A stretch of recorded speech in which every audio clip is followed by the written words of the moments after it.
Et comment vas-tu faire pour gouverner si tu gagnes et que Lula perd? C'est improbable, non? Mec, c'est que quand je pense à Flavio Bolsonaro président, oh là là, mon gars, Non, mais je ne comprends pas ce que les gens disent de lui jusqu'à aujourd'hui. c'est très étrange d'imaginer ça. Ou quelqu'un comme lui à la tête d'un pays aussi important que le Brésil. C'est très difficile à imaginer. Je le trouve même pire que son père. À plusieurs égards, Oh, il est encore plus à fond là-dedans. Mec, il est vraiment à fond là-dedans. Flavio est vraiment à fond là-dedans. Il s'implique vraiment, tu sais. Tu n'as pas vu Bolsonaro apparaître avec la maison où Flavio habite, qui a été achetée pour 6, mais combien elle vaut vraiment? sauf qu'en réalité, c'est le double. Les biens immobiliers qu'il a achetés en espèces, comment ça se passe? L'affaire du magasin de chocolat, l'entrée d'argent liquide dans ce magasin de chocolat, encore une fois, n'est-ce pas? Ils ont freiné les enquêtes, le père a changé le surintendant, la Cour suprême a bloqué la procédure. Finalement, tout est resté sans suite, n'est-ce pas? Mais bon, c'est typique de l'affaire, non? C'est un gars très lié au groupe de Vorcaro, au groupe du centre. Franchement, le gars parlait comme ça avec Vorcaro. Tu penses qu'une candidature progressiste peut tenir après un enregistrement pareil? Non, ce gars n'est pas en mesure de briguer quoi que ce soit. Rien, même pas au poste de syndic de copropriété. Oui, c'est ça qui m'inquiète. Tu vois, je vois les gens, mec. Envoie 130 là.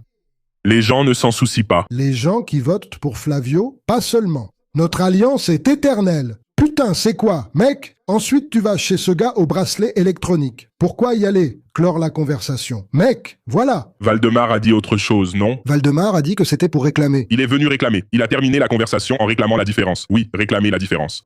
Regarde, on parle vraiment de ce type pour présider le Brésil? Les soutiens de Flavio au Brésil aujourd'hui ne se préoccupent pas vraiment de la corruption. En fait, je vois que c'est bien plus un sentiment anti-PT que toute autre chose. Je pense qu'il y a deux types. Il y a le type plus fondamentaliste, qui a une vision autoritaire un peu fascisante. Tu sais, Du processus historique. Il y a des gens très autoritaires du côté de Flavio comme ça, qui n'ont aucun respect pour le vivre ensemble ni pour la civilité en société. Je pense que ça dépasse les 20%, et il y a l'antipétisme qui préfère tout risquer dans une aventure comme celle-ci. Mais enfin, la bourgeoisie brésilienne a du mal à voir la nécessité d'une classe dirigeante. C'est pour ça qu'en général, qu'est-ce qu'ils font au Brésil, Rodrigo? Ils cherchent un homme de paille. Qu'est-ce qu'un homme de paille? Ce n'est pas un gars qui a ses propres idées. C'est un gars qui veut arriver à la présidence pour imposer le programme des classes dominantes, qui, fondamentalement, comporte deux points essentiels. Vente du patrimoine public et réduction des droits sociaux. Et si tu fais ça, tu auras toute la bourgeoisie de ton côté. Et c'est toi, il suffit que tu te présentes comme ça pour que tu puisses être candidat à la présidence. tu auras de l'argent, tu auras tout. Tu auras tout. Alors ils essaient de repérer qui est le gars qui va accepter ça. C'est Tarcisio? C'est Flavio? C'est Zan? Qui est-ce? C'est Renan? Qui va frapper la population à faible revenu? C'est celui qu'ils vont choisir. Écoute, Peregrino en Cantador a envoyé 100 réels ici et a demandé. Et le phénomène de l'inviabilité des grandes villes, exemple, São Paulo, Madrid, Barcelone, etc. Les gens n'arrivent pas à bien vivre avec des salaires minimums et moyens. En Espagne, il y a un projet pour ressusciter des territoires oubliés, l'Espagne vidée.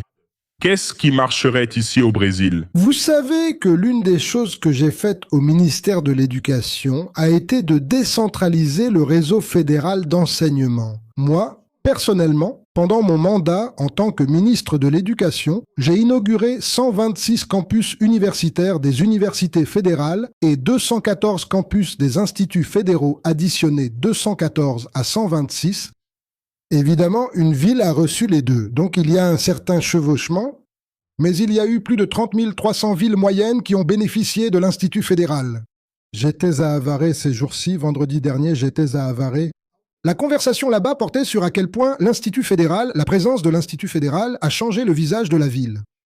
Nous allons terminer l'année avec 57 instituts fédéraux. Quand j'ai pris la tête du ministère de l'Éducation, il y en avait 2. Nous allons finir avec 57. En fait, c'était 2 et demi. Il y avait la capitale, Cubatão et Sertãozinho. Il y avait une petite extension à Sertãozinho. Aujourd'hui, il y a 42 instituts fédéraux dans l'État de São Paulo et nous allons en ouvrir 15 de plus d'ici la fin de l'année. Ça fera 57. Qu'est-ce qui se passe quand on installe un institut? Ce sont 1200, 2000 élèves qui vont en bénéficier. D'accord? Ce sont 1200, d'accord? Mais c'est tout un écosystème. On amène tout l'écosystème avec. Les professeurs, un institut fédéral avec 1200 élèves, il doit avoir au minimum 60 professeurs, d'accord? Presque le même nombre de techniciens administratifs. Des gens qui touchent un salaire fédéral. Ce n'est pas le meilleur du monde, mais c'est un bon salaire. Pour vivre à l'intérieur du pays, comme le dit la question, c'est beaucoup plus facile. Acheter une maison, acheter un terrain, construire, organiser sa vie. Savez-vous quelles villes ont le plus grandi au Brésil durant la décentralisation vers l'intérieur du pays? Les villes moyennes. Donc, tout ce que nous pouvons faire pour apporter ce qui est approprié aux villes moyennes, c'est une très bonne affaire. Donc, l'industrie, les services publics, tout cela, quand vous installez un tribunal, quand vous apportez, vous savez, il y a beaucoup de choses que vous pouvez répartir sur le territoire. Et cela est très bénéfique pour la qualité de vie. Parce qu'en fait, maintenant, une métropole comme São Paulo est incontournable. Vous n'allez pas réussir à déconcentrer ça. São Paulo, elle a tout absorbé. Elle est devenue la ville. Ce n'était pas la plus importante du Brésil. Jusqu'à récemment, ce n'était pas la ville. São Paulo a connu une expansion depuis 100 et quelques années. Mais pendant toute la période d'avant l'essor du café, c'était Rio. C'était ça. Salvador l'a déjà été. En Amérique latine, c'était Buenos Aires, et aujourd'hui, São Paulo est la grande référence de l'hémisphère sud, je dirais. Ce n'est pas l'Amérique latine, mais l'hémisphère sud. Peu de villes au monde ressemblent à São Paulo, une véritable métropole. En Chine, il y a 20 villes de la taille de São Paulo, 10 villes de cette taille. Plus grande, n'est-ce pas? Plus grande que São Paulo. Donc, c'est comme New York, ça ne va pas cesser d'exister. Maintenant, nous devons chercher à apporter des opportunités aux villes de l'intérieur. Et, encore une fois, le service public leur appartient. L'éducation aussi, donc les hôpitaux régionaux, il faut les amener. Moi, quand j'étais maire de São Paulo, j'ai construit un hôpital à Parelheiros, qui est la zone rurale de São Paulo. Mais c'est un super hôpital, même primé du point de vue architectural. Il y a le CU da Marta juste à côté. Donc il y a un écosystème là-bas, d'éducation. En santé, tu décentralises le développement. Tu penses qu'à un moment donné, le Brésil va réussir à intégrer ces villes, comme ça, avec un transport ferroviaire? C'est bien complexe, ça. Parce que tout est conurbé. Donc le terrain, tu vois, l'expropriation pour ça, c'est de la folie. Et les distances au Brésil sont monumentales, tu sais. C'est quelque chose de vraiment, vraiment difficile. Maintenant, si tu intègres Sorocaba, São José do Campos et Campinas à la capitale, c'est faisable avec des liaisons ferroviaires entre ces trois villes et la capitale. J'allais à Votuporanga passer les vacances en train. Le trajet durait 12 heures, mais je dormais la plupart du temps. Je prenais le train, je payais pas cher, j'arrivais là-bas dans l'intérieur de São Paulo. Ouais, je parle de 570 km de la capitale, 560 km de la capitale, c'est super loin. Mais tu vois, t'allais à 50, 60 à l'heure, t'arrivais, tu dormais, et il y avait un wagon-lit, un wagon-restaurant. Ça, c'était tranquille. Mais tout ça a été abandonné d'une manière presque criminelle, parce que le Brésil a adopté le tout routier, n'est-ce pas? C'est Lula qui a relancé le transport de marchandises par chemin de fer. Sardem avait débuté avec la Norte-Sul, mais le président Lula a vraiment dynamisé les chemins de fer, surtout pour le fret. Pour le fret, c'est quelque chose de tout à fait viable.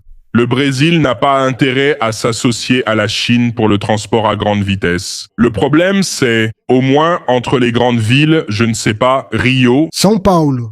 On a pensé à faire Rio-São Paulo, un train à grande vitesse, et là, les coûts étaient vraiment prohibitifs. Il y a beaucoup de montagnes.